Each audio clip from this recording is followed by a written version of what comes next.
They didn't even call me in. I found out from a campus-wide email. Effective immediately, all ground services will transition to Green Axis Facilities, a proud leader in AI-assisted maintenance solutions. Please join us in welcoming our new sustainability partners. Just like that, my job was gone. No handshake, no thank you, not even a face to put the words to. My name is Lawrence Denton. I've been the head groundskeeper at Briar Valley University for 41 years. My father held the post before me. My grandfather helped lay the first stone path, back when the place was just a seminary and 2 dorms. 3 generations of Dentons made sure those trees stayed upright, those flowers bloomed every spring, and that the walking paths were cleared before a single student's boots hit them. I was the last. They told me I had aged out of the system. Their students wanted low-carbon landscaping, autonomous irrigation, and drones to monitor soil health. What they didn't want, apparently, was the man who still knew which oak roots snaked under Founders Hall, or how the koi pond overflowed if the rain hit just right, or why the rose bush behind the chapel only bloomed if you turned the soil by hand. I didn't argue. I packed my things into the old green truck with the cracked windshield and the rusted shovel in the back. No one saw me leave. Or so I thought. The next morning, I woke up to a text from Clara. She was a botany student. Always brought me thermos coffee on Wednesdays. She'd ask questions about moss and microclimates like they were sacred things. The text said, they already tore out the East Garden. Everything. Even the blue irises. You okay? I stared at the screen. Then I looked out at the plot of land behind my house. 3 acres. Mine. The university never bought it. Tried twice. Lowballed both times. But I held on to it. People thought it was out of nostalgia. It wasn't.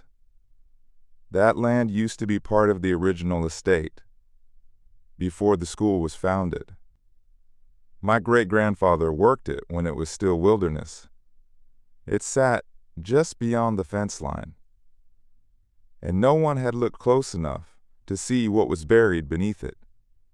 So I took out the old survey map, dug out the title deed, opened the notebook I'd been keeping for 15 years, the one marked with 2 words, Inheritance Project. If they wanted my gardens automated, let's see how they handle the roots I never let go of. They tore up the elm grove on a Wednesday, said they needed space for a wellness deck, something about hammocks, mindfulness, QR-coded reflection stones. They brought in backhoes and landscaping bots with precision claws that sliced through root systems like thread. I stood at the fence line and watched. The machines didn't hesitate when they hit the soil, but the ground did. I saw it, that slight shift, a hesitation in the earth, like it remembered being touched by gentler hands. And then came the smell. Not dirt, history. Old bark and iron-rich loam and broken promise. By Friday, 2 students had slipped on the temporary walk and fractured bones. The drainage had shifted. The paths were warping. But no one thought to call me, so I called Clara. I need blueprints, I said. She didn't ask why, just sent them. Overlays, expansion plans, budget approvals, and tucked in a footnote on a digital schematic for the new administration annex. Proposed Eastern Annex site, adjacent to Parcel 19B. Parcel 19B was mine. The university hadn't built next to it in over 60 years. It wasn't protected by law, just by memory. Everyone assumed it was empty land. They never looked too closely. But my great-grandfather had. That's why, buried under those 3 acres, was something they didn't know existed. A waterway. Not just a stream, an old natural aquifer that fed half the campus irrigation in the 1900s, forgotten when the city grid went in. But it was still active, quiet, steady, and technically, it originated beneath my property line. I walked it that night, pulled up the old concrete cap where my grandfather had installed a release valve, listened to the current, Then I opened the valve halfway. Within 48 hours, the new garden beds on the east lawn flooded. They blamed sensor failure. Unanticipated water table behavior. I smiled. Because they'd paved over memory, I'd preserved it. And now I was going to use it. I called in 2 favors from old classmates of my father's, both in local land management. "Remember the Denton easement case?" I asked. One of them laughed. "Still on file. Why?" "Because I'm invoking it. And because the university just "You still remember the old library route?" she asked. "Third and Lambert," I said. She smiled for the first time in maybe a decade. "Good," she said. "My son needs to see where I learned how to leave." And then there was the baby. Someone left it in a basket at the front seat one night, wrapped in a blanket with a note. "She doesn't need a destination, just movement." I sat there, engine humming, unsure what to do, until Helen, same cane, same quiet eyes, climbed aboard, saw the baby, and said, "You drive, I'll hold her." So I did. We made the whole loop. By the time we got back to Mercer, 2 women were waiting, one sobbing, one just holding her breath like it hurt to inhale. They saw the child. No words, just relief. I never asked who they were. I just said, "That seat's warm. Take her home." That night, I didn't go home. I parked the bus under the old bridge on 12th, the one with the mural they painted over when the redevelopment started. The paint had faded, but you could still see outlines, faces, wheels, hands holding up something too big to be carried alone. I looked at the word on the side of the bus, "Remember," and I realized what this was. This wasn't transportation. It was a memory route, a line that ran through every moment the city tried to pave over.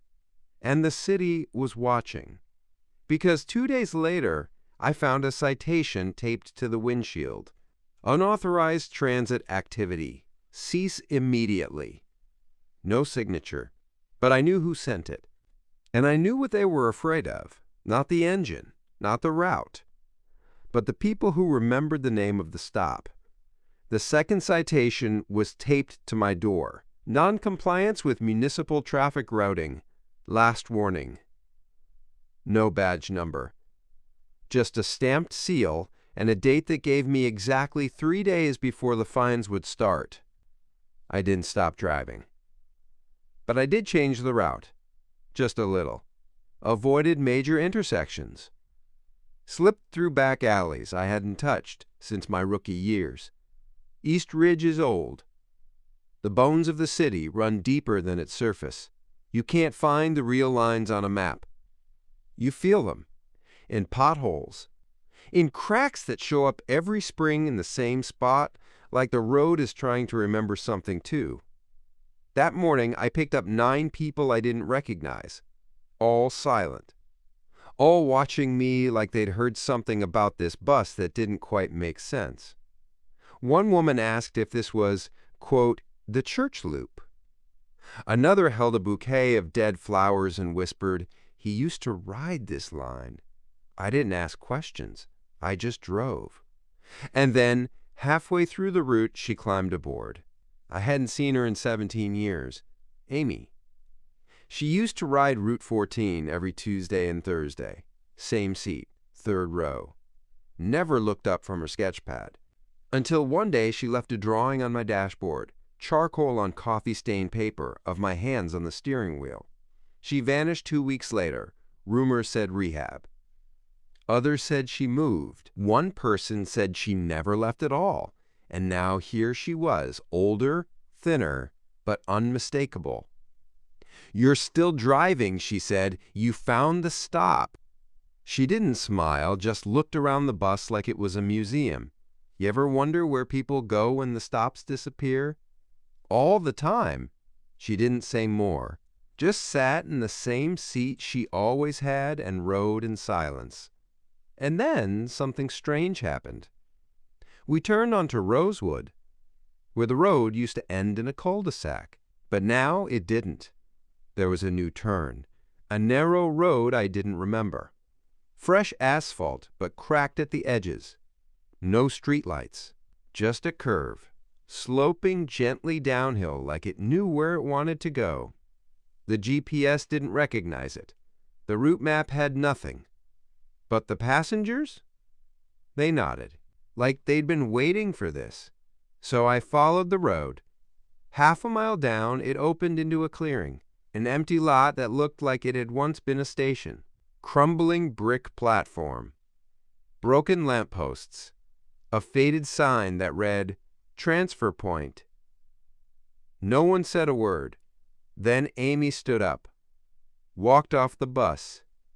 So did 3 others. I waited. They didn't return. After 10 minutes, I turned around, drove back. The next day, I checked city records. No such road, no such lot. But I remembered it. And I knew they did too. That night, I got a message. Not a ticket this time. A phone call. Blocked number. Male voice. Calm. "Mr. Graves, your route is now under formal investigation. If you continue unauthorized pickups, you'll be charged with endangerment and unlawful operation of a vehicle on restricted city property." I said nothing. He continued, "You're not just giving people a ride anymore, you're giving them a choice, and we can't afford that." Then he hung up. I stared at the receiver, and I finally understood this wasn't about transportation. This was a disruption. I wasn't supposed to be a driver anymore. I was a conductor on something they couldn't track. And the next stop? It wasn't on any map they controlled. They towed the bus at 3:12 a.m. Didn't even leave a note. Just tire marks in the gravel where I always parked it, and a silence so heavy it rang in my ears. I filed a report. Nothing on record. No impound. No logs. Just a missing vehicle no one officially knew existed. But by noon, I found it. Behind a chain-link fence on the edge of the transit yard, spray-painted with a red X on the windshield and tagged, quote, "Scheduled for decommission." They were going to scrap it. No appeal, no negotiation, erase the route by erasing the ride. But before I could climb the fence, I saw them, 3 of my regulars, standing across the street. No plan, no signs, just watching. Behind them, more people started to appear. Mrs. Hall with her grocery cart, Ben and Derek from Pine and 6th, Helen, cane planted like a flag, and then Harper. She used to ride with headphones, never looked up. She was 12 when I last saw her. Now she was in her 20s, with a baby strapped to her chest and fire in her eyes. "You drove me home the day my mom didn't show up," she said. "Sat with me till someone came. You remember?" "I do," I said. She turned to the others. "We're getting it back." That night they cut the fence, didn't break anything, just peeled it back, rolled the bus out by hand. Took 9 of us. 10. If you count the kid who brought water and said he wanted to drive when the world isn't mean anymore, we parked it behind the old post office. Repainted the X into a gold circle. Someone installed a radio from a 1991 Chevy. Someone else hung prayer beads over the mirror. Someone stitched a new seat cover with names embroidered into the fabric. The next morning we ran the route. No announcement, still no fare. But the line doubled. Passengers from neighborhoods long paved over. Old women who hadn't left their blocks in 5 years. A man in a suit who used to be a professor until the school cut humanities. Kids who knew the word gentrification before they learned long division. At Mercer, the crowd was too big for one run. So we made 2. And that afternoon, something else happened. The road to Transfer Point, the one I wasn't sure was real, appeared again. Not just for me, for every rider who'd ridden more than twice. They saw it. They knew when to get off. And when they did, they didn't come back. Harper was the last one that day. She stood at the front steps, baby asleep on her chest. "This isn't just a route," she said. "It's a bridge." To where? To where we stopped needing permission. Then she stepped off, and before I could turn back, I saw something impossible.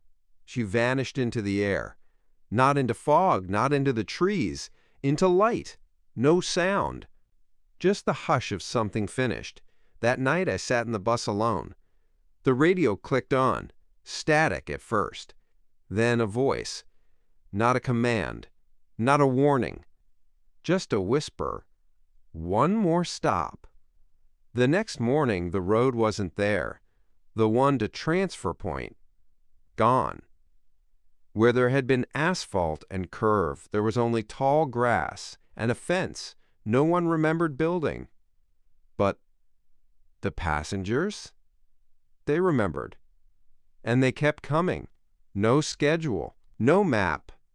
Just a memory passed from neighbor to neighbor, scratched on benches, whispered through screen doors. Lionel's still driving. If you remember, he remembers. City Hall issued a formal warning. Then a second. The media picked it up. Underground bus movement gains steam. Local news called it a rogue transportation cell. But people just called it the Green Bus. I drove every day, sometimes for hours, sometimes just to a single stop. No one ever paid me. But they brought food, tools, stories. One woman left behind a cassette. No label. I played it that night. It was her voice, reading letters she'd never sent to a son she hadn't seen since 1998. At the end, she said, "If you find this, it means the route worked." And then the day came. There were only two people waiting. Helen, with a black scarf over her lap, and Amy. She held a sketchbook. "Final loop?" I didn't answer. We drove in silence, the streets blurred. Not with speed, with memory. Every stop echoed, every turn hummed like it had already happened. And then, just before the sky cracked open with rain, the road returned. Transfer Point, but it looked different. Not faded, not forgotten. It looked finished, like it had always been waiting for me to see it this way. I stopped the bus. Amy stepped down. Then Helen. She turned. Her voice was soft. "I thought I'd be scared. You remember your stop?" She smiled. "You always made sure I did." And then I was alone. Except I wasn't. The rearview mirror shimmered. And behind me, faces, not flesh, not ghosts. Moments. Ben and Derek racing to the back seat. Maria holding her son's hand. Mr. Dugan, briefcase and all, nodding with pride. Even Harper. Baby still asleep, waving one last time. I turned to the front. The road ahead wasn't paved. It was open, grass giving way to golden dust. Trees bent toward something just out of sight. No map, no route. Just one final instruction, written on the inside of the windshield. If you remember, you arrive. So I released the brake, pressed my foot to the pedal, and drove toward the place where every name ever whispered still waited to be called again, where the wheels never stopped turning, where I finally understood this wasn't a bus, it was a promise, and I had kept it.